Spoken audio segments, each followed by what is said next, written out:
Assalamualaikum warahmatullahi wabarakatuh.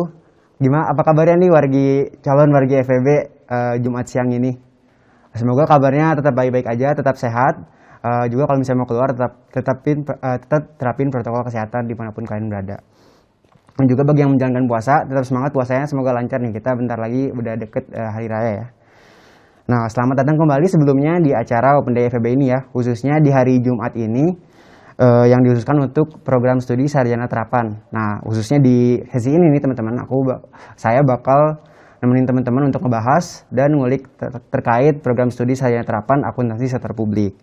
Nah, sebelumnya izinkan aku memperkenalkan diri aku terlebih dahulu ya teman-teman. Halo semuanya, nama saya Muhammad Musa, dipanggil Musa aja. Saya dari mahasiswa akuntansi sektor publik tahun 2020. Nah, untuk 40 menit ke depan nih, saya bakal nemenin teman-teman untuk ngebahas dan ngulik bareng pokoknya tentang akuntansi sektor publik ya.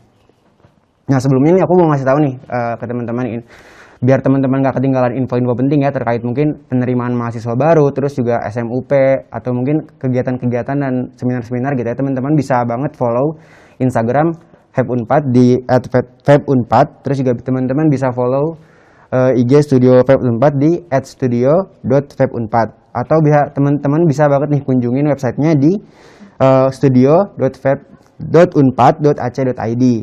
Nah, teman-teman bisa juga nih subscribe di kanal YouTube-nya di Studio FEB4. Nah, untuk teman-teman nih yang mungkin mempunyai pertanyaan ya, yang mungkin ingin ditanyakan, bisa banget langsung aja komen di kolom live YouTube.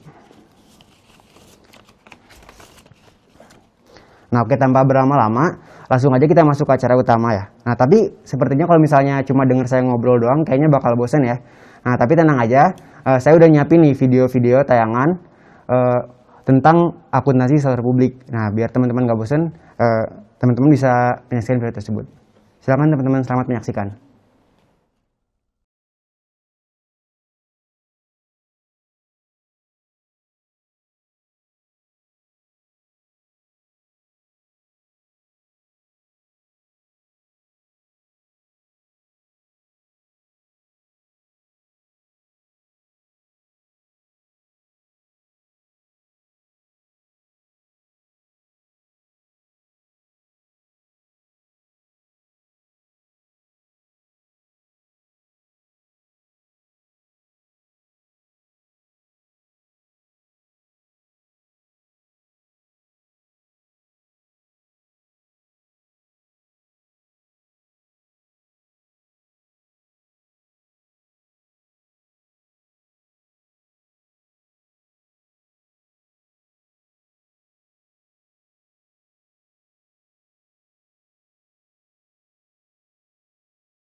Halo,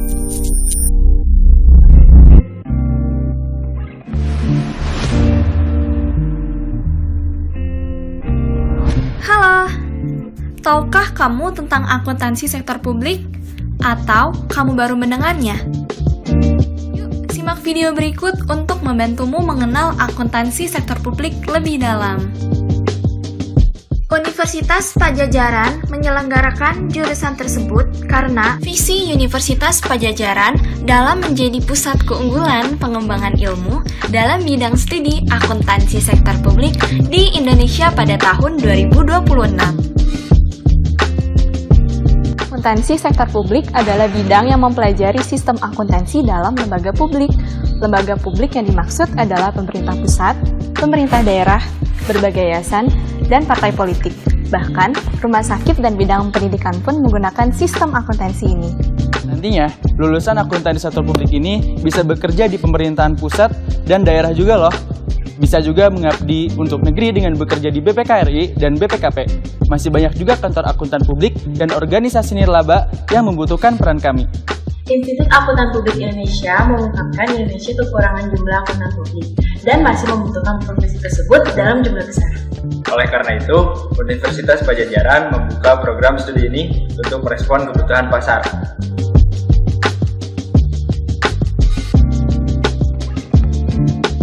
Kami siap menjadi generasi penerus bangsa. Jadi, tunggu apa lagi? Mari bergabung dengan akuntansi sektor publik Universitas Padjadjaran.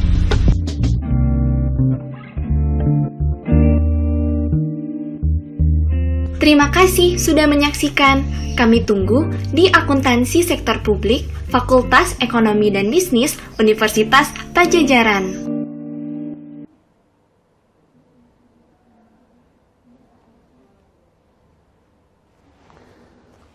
Nah, gimana nih?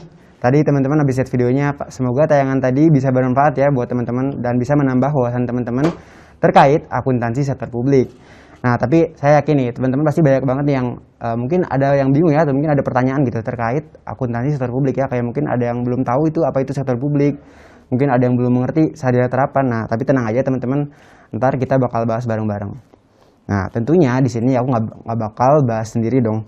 Di sini saya sudah hadir nih bersama saya seseorang yang tentunya lebih mengerti ya, lebih paham, lebih expert nih tentang akuntansi terutama sektor publik.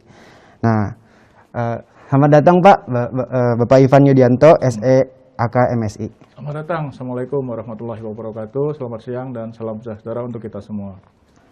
Ya, selamat siang Pak, gimana kabarnya hari Jumat ini Pak? Alhamdulillah baik. Musa bagaimana kabarnya? Alhamdulillah Pak, baik Pak. Puasa gimana Pak, lancar Pak? Alhamdulillah lancar, mudah-mudahan kita dikuatkan sampai maghrib nanti ya. Amin, amin. Kalau misalnya kesibukan nih Pak, kesibukan apa ngajar aja atau mungkin? Ya, selama ini mengajar ya, Mengajar. walaupun melalui Zoom tapi tidak mengurangi kualitas pembelajaran kita. Sebelumnya terima kasih banyak ya Pak udah menyempatkan nih buat datang menemani saya hari ini buat membahas tentang akuntansi sektor publik. Nah, sebenarnya tanpa berlama-lama langsung aja kita mulai ya Pak ke pembahasan. Nah, yang pertama-tama nih Pak, sebenarnya udah berapa lama sih Pak si prodi sarjana terapan akuntansi sektor publik ini Pak berdirinya? Ya.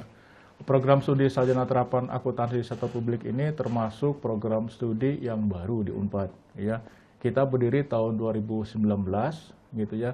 Dan alhamdulillah kita telah memiliki 2 angkatan mahasiswa. Dari awal angkatan pertama, angkatan kedua peminatnya luar biasa, banyak begitu ya. Jadi walaupun prodi baru tetapi sudah cukup dikenal di masyarakat. Lalu mungkin Pak bisa dijelaskan Pak alasan atau latar belakang gitu Pak dibalik kenapa didirikannya program studi akuntansi sektor publik? Oke, pertanyaan bagus nih ya. Jadi program studi sarjana terapan akuntansi sektor publik itu merupakan upgrade ya dari program Diploma 3 akuntansi PAP ya. Dulu kita punya program Diploma 3 akuntansi. Nah, kemudian di-upgrade menjadi sarjana akuntansi terapan dan juga lebih dispesialisasikan ke akuntansi sektor publik. Nah, mengapa akuntansi sektor publik? Nah, kami melakukan survei dan ternyata organisasi sektor publik yang sangat luas dan karakternya juga berbeda-beda itu membutuhkan sumber daya manusia yang ahli di bidang akuntansi, khususnya di akuntansi sektor publik. Nah, oleh karena itu, untuk menjawab dan memenuhi kebutuhan pasar, Unpad mendirikan Prodi Sarjana Terapan Akuntansi Sektor Publik. Berarti bisa dibilang kebutuhan pasar pekerjaan untuk akuntansi sektor publik ini banyak ya Pak? Ya, insya Allah gitu ya, prospek lulusannya cukup baik ya, kalau nanti lulus dan pasar kerjanya lumayan luas gitu ya. Nah mungkin nih Pak, teman-teman pemirsa penonton masih banyak yang awam gitu Pak dan bingung sebenarnya apa sih Pak arti dari istilah sektor publik itu, terus kayak belum tahu itu siapa itu sektor publik gitu Pak. Baik, ya kalau kita lihat ya, organisasi itu ada dua ya, ada organisasi sektor swasta gitu ya, kemudian organisasi sektor publik. Nah kalau sektor swasta itu sebagian besar itu perusahaan-perusahaan yang memiliki tujuan utamanya itu adalah mencari laba atau profit oriented. Nah, kalau organisasi sektor publik itu adalah organisasi non-profit oriented. Jadi tujuan utamanya itu tidak mencari laba seperti itu, tapi memberikan pelayanan kepada masyarakat. Nah, contohnya itu adalah rumah sakit gitu ya, memberikan pelayanan kesehatan. Kemudian ada pendidikan gitu ya, itu memberikan pelayanan kepada mahasiswa ya, sektor pendidikan. Dan kemudian juga ada institusi pemerintahan, pemerintah pusat, pemerintah provinsi, pemerintah kabupaten dan kota gitu ya. Kemudian juga ada yayasan, wah banyak sekali ya organisasi publik itu. Jadi arahnya itu adalah kepada pelayanan. Jadi bukan ditujukan utama untuk mencari laba seperti itu. Jadi sektor publik itu intinya sektor di mana dia itu memfokuskan pada pelayanan ya Pak, bukan pada laba, dan dia pasti sekarang ini cakupannya luas banget ya Pak, sampai kemana, ke bidang apa saja gitu. Iya betul sekali Musa, betul. Nah terus Pak, mungkin terkait penerimaan mahasiswa baru nih Pak, mungkin pemirsa calon mahasiswa baru nih Pak masih bingung nih, apa saja Pak jalur masuk untuk masuk ke prodi akuntansi sektor publik ini Pak? Baik ya. Program studi sarjana terapan ini bisa diakses gitu ya melalui SMUP ya, seleksi mandiri Universitas Padjadjaran gitu ya. Nah itu nanti bisa dicek oleh adik-adik calon mahasiswa ke website Unpad. Pendaftaran SMUP itu sudah dibuka dari bulan Maret sampai dengan bulan Juli 2021. Nah nanti jika berminat untuk mendaftarkan diri ke prodi kami, ya silahkan mendaftar di website yang bersangkutan. Kalau daya tampungnya nih Pak, kira-kira berapa nih Pak? Nah, daya tampungnya itu sama ya seperti program studi yang ada di lingkungan Unpad, itu terbatas gitu ya. Ada 80 mahasiswa daya tampung kita. Ya, jadi, tapi jangan khawatir ya, mudah-mudahan adik-adik peminat akuntansi sektor publik untuk kuliah di kita itu bisa terpilih ya menjadi mahasiswa kita di Unpad gitu ya, asalkan ya memiliki bekal gitu ya, pengetahuan gitu ya, kita ikut tes dan lain-lain ya, insya Allah lah bisa kuliah di kita. Oh, selanjutnya nih Pak, ada pertanyaan nih Pak, bisa nggak sih Pak menggunakan kartu Indonesia Pintar atau KIP untuk masuk ke prodi ini? Iya, tentunya bisa Musa. Ya, menggunakan kartu Indonesia Pintar. Tapi bukan hanya kartu Indonesia Pintar, ya Universitas Padjadjaran sendiri juga memberikan beasiswa. Ya, diantaranya adalah untuk mahasiswa kurang mampu, kemudian juga mahasiswa berprestasi. Nah, selain itu juga perusahaan-perusahaan yang sudah berkomitmen dengan Universitas Padjadjaran dengan dana CSR-nya yang berupa beasiswa yang diperuntukkan juga untuk mahasiswa yang kurang mampu maupun berprestasi. Nah, selain itu juga ada pemerintah pusat ya seperti Kemendikbud, kemudian juga ada pemerintah daerah yang juga memiliki program kegiatan memberikan beasiswa untuk para mahasiswa yang berprestasi maupun mahasiswa yang kurang mampu. Oke, lanjutnya nih Pak, mungkin saya bakal nanyain nih Pak, pemirsa calon mahasiswa baru nih Pak, mungkin masih bingung ya Pak, apa bedanya sarjana terapan sama sarjana biasa gitu Pak yang S1? Oke. Nah, sebelum membicarakan perbedaannya antara sarjana S1 dengan sarjana terapan, saya jelasin dulu ya, yang terkait dengan persamaannya apa ya. Jadi kedua program itu sama-sama menempuh 8 semester gitu ya, sama-sama menempuh 8 semester. Dan pencapaiannya itu KKI level 6 sama-sama ya, dan kemudian juga kedua program itu juga bisa melanjutkan ke S2 maupun S3 seperti itu ya. Nah, kemudian perbedaannya di mana? Nah, perbedaannya kalau yang sarjana S1 itu kita namakan juga dengan pendidikan akademi ya, yaitu pendidikan tinggi yang diarahkan untuk penguasaan dan pengembangan ilmu pengetahuan dan teknologi tertentu. Tetapi untuk program vokasi itu adalah kita namakan juga yang tadi ya, sarjana terapan, itu merupakan pendidikan tinggi yang diarahkan untuk menunjang pencapaian penguasaan keahlian tertentu seperti itu. Nah, kalau kita relevansikan dengan prodi kita, berarti keahlian tertentu di bidang akuntansi sektor publik seperti itu. Dan perbedaan lainnya adalah dari bobot kurikulum ya. Nah, di pendidikan vokasi itu 60% praktek dan 40%-nya adalah teori. Ya, itu kebalikannya dengan program sarjana S1. Seperti itu perbedaannya. Nah, selanjutnya nih Pak, mungkin ada pertanyaan-pertanyaan terkait pembelajaran mungkin ya Pak ya. Nah, tadi kan sudah tahu ya Pak perbedaan sektor publik dan sektor swasta secara umumnya nih. Nah, mungkin kalau dari kurikulumnya nih Pak, kurikulum atau mungkin secara spesifiknya mata kuliah ya Pak. Mata kuliah apa aja sih Pak yang ditawarin di prodi ini? Oke, berarti mata kuliah yang terkait dengan akuntansi sektor publik gitu ya. Nah, di antara nanti adik-adik mahasiswa akan memperoleh mata kuliah yang berkaitan dengan akuntansi keuangan pemerintah pusat, akuntansi keuangan pemerintah daerah. Kemudian ada juga mata kuliah yang terkait dengan analisis laporan keuangan gitu ya. Ada juga nanti mata kuliah terkait dengan audit ya, baik audit internal maupun audit eksternal. Kemudian ada mata kuliah tata kelola dan manajemen risiko gitu ya, keuangan negara, perbendaharaan negara, bahkan perpajakan gitu ya. Nah, semua itu mata kuliahnya mata kuliah yang berhubungan dengan sektor publik. Seperti itu, sehingga nanti diharapkan adik-adik mahasiswa pada saat nanti lulus itu memiliki kompetensi yang benar-benar dibutuhkan oleh dunia industri, khususnya adalah organisasi sektor publik. Seperti itu. Oke, selanjutnya nih Pak, kan mungkin biasanya kalau misalnya mahasiswa tuh nyari pada saat dia milih-milih nih kampus atau misalnya jurusan, dia kan pasti sambil nyari ntar tuh kerjanya bisa jadi apa nih Pak. Nah, mungkin kalau misalnya dari akuntansi sektor publik ini Pak, ntar dia tuh bisa kerja jadi apa aja sih Pak, dan di mana aja gitu Pak kerjanya? Iya, seperti yang tadi saya jelasin, bahwa ruang lingkup sektor publik itu kan begitu luas ya, luas itu ya, ada rumah sakit, ada juga perguruan tinggi ya, ada juga sektor pemerintahan gitu kan, pusat, daerah gitu, daerah juga ada provinsi, ada kabupaten kota ya, kemudian ada juga LSM, yayasan, wah banyak sekali gitu ya. Jadi kalau misalnya nanti lulus itu bisa bekerja di sektor-sektor yang tadi saya jelaskan ya, sebagai ahli akuntansi keuangan, sebagai auditor mungkin nanti di inspektorat atau di BPKP ya, atau juga auditor di kantor akuntan publik atau BPK juga bisa seperti itu.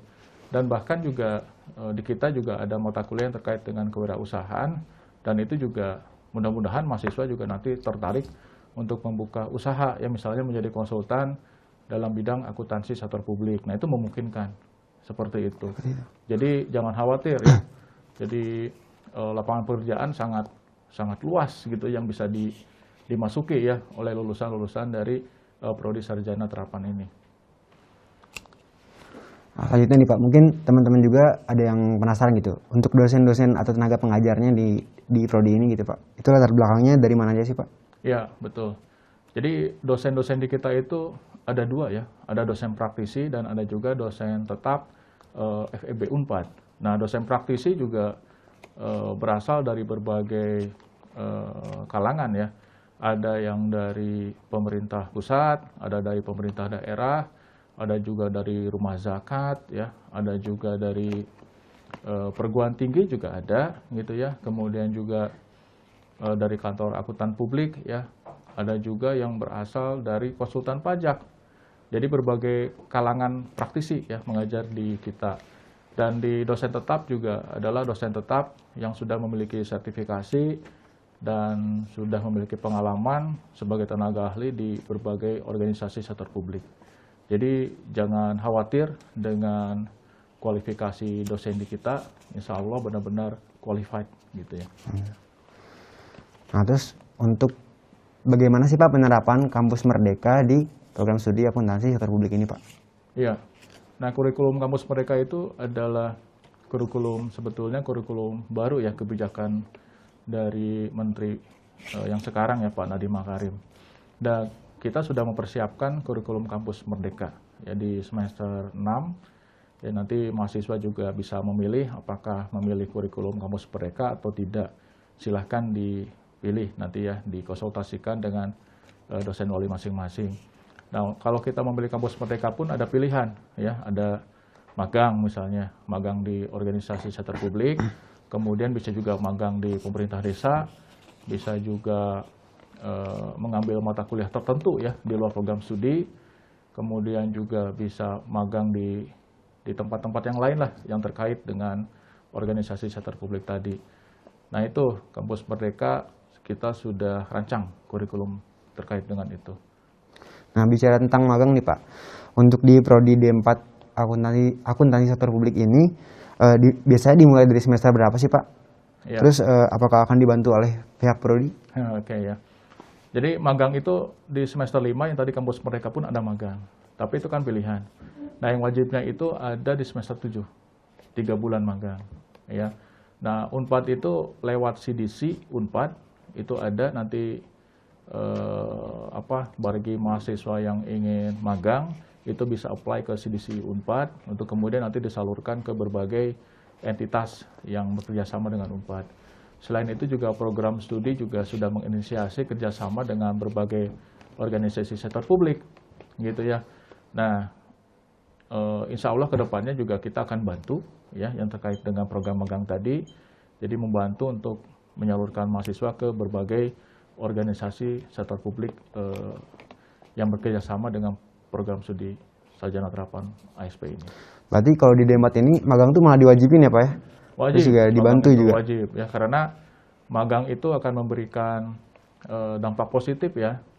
Mahasiswa dapat mendapatkan pengalaman bekerja, ya, dapat mengimplementasikan ilmu pengetahuan yang sudah diperoleh di bangku kuliah tentunya, seperti itu. Jadi penting sekali ya, terkait dengan magang ini. Yang selanjutnya nih Pak, mungkin selain kegiatan belajar reguler gitu ya Pak ya, apa saja Pak kegiatan kemahasiswaan atau mungkin program kerja yang ada di organisasi kemahasiswaan di akuntansi sektor publik ini Pak? Iya. Jadi walaupun kita baru berdiri 2019 ya, Musa, tapi organisasi kemahasiswaan ini diantaranya himpunan mahasiswa ya HIMA itu sudah aktif berkegiatan, gitu ya. Diantaranya adalah kegiatan Public Sector Accounting Initial Recognition, yaitu kegiatan-kegiatan yang berkaitan dengan pengadaan seminar-seminar yang terkait dengan isu-isu terkini di bidang akuntansi sektor publik. Nah itu sangat bagus sekali. Kemudian juga ada kegiatan Public Accounting Competition, gitu ya. Nah itu kegiatan yang di bidang olahraga ya, olahraga, kemudian di bidang seni, gitu ya. Nah itu juga sudah dilaksanakan oleh himpunan mahasiswa. Jadi mereka sangat aktif sekali. Bahkan saya melihat bahwa prestasi di bidang akademik dan non-akademik juga lumayan bagus ya. Dan diantaranya adalah tadi di profil video juga sudah dijelaskan ya, juara voli gitu ya, kemudian football, kemudian hoki ya, baik di tingkatan kota, kabupaten, provinsi maupun nasional gitu ya. Dan itu luar biasa tuh prestasinya ya di bidang non-akademik. Nah di bidang akademik, angkatan 2019 yang semester 1, semester 2 itu IPK-nya di atas 3,5 gitu ya. Itu luar biasa, jadi ada keseimbangan antara prestasi akademik dengan prestasi non-akademik, seperti itu. Oke, terus Pak selanjutnya nih Pak, mungkin karena pertanyaannya udah habis nih Pak, semacam closing statement gitu Pak. Oke ya, baik ya. Jadi yang pertama ya, mengapa kelebihan-kelebihannya mungkin ya, kelebihan dari prodi sarjana terapan akuntansi sektor publik itu yang pertama, kurikulum kita itu sudah disesuaikan dengan kebutuhan dari dunia industri, ya khususnya di organisasi sektor publik. Dan sarjana terapan ini tentunya juga memiliki bobot kurikulum 60% praktek dan 40% teori, sehingga dapat dikatakan mahasiswanya siap kerja. Dan berdasarkan survei pasar juga sarjana terapan itu yang paling lulusannya itu paling banyak diminati gitu ya di Indonesia gitu ya, karena mereka siap kerja dan terbiasa dalam melakukan praktek ya, karena memiliki kurikulum tadi ya, kurikulum yang 60% praktek seperti itu. Dan kemudian juga prodi sarjana terapan akuntansi sektor publik itu juga memiliki dosen-dosen yang di bidang praktisi ya, banyak tadi ya, ada dari KAP, pemerintahan dan lain-lain, dan juga dosen-dosen tetap yang memiliki sertifikasi dan berpengalaman di bidangnya seperti itu. Jadi adik-adik mahasiswa jangan ragu untuk kuliah di program studi sarjana terapan akuntansi sektor publik. Begitu Musa ya, seperti itu. Oke, nah teman-teman tadi kan udah disebutin ya sama Pak Ivan nih, kelebihan-kelebihannya banyak ya teman-teman, mulai dari kurikulumnya, terus juga prospek kerja yang cukup menjanjikan ya teman-teman, terus juga ada banyak nih kegiatan-kegiatan mahasiswa di luar belajar reguler yang mungkin biar kalian semua nggak bosan gitu di kampus gitu. Terus juga karena kita tadi udah closing statement ya Pak ya, udah di akhir acara. Sebelumnya sekali lagi saya mengucapkan terima kasih banyak kepada Pak Ivan yang udah mau hadir ya Pak, udah mau ngobrol sama saya nih tentang juga menjawab pertanyaan terkait akuntansi sektor publik. Nah, saya juga sebagai host izin pamit undur diri. Mohon maaf apabila terdapat kekurangan dan kesalahan. Sekian dari saya. Assalamualaikum warahmatullahi wabarakatuh. Waalaikumsalam warahmatullahi wabarakatuh.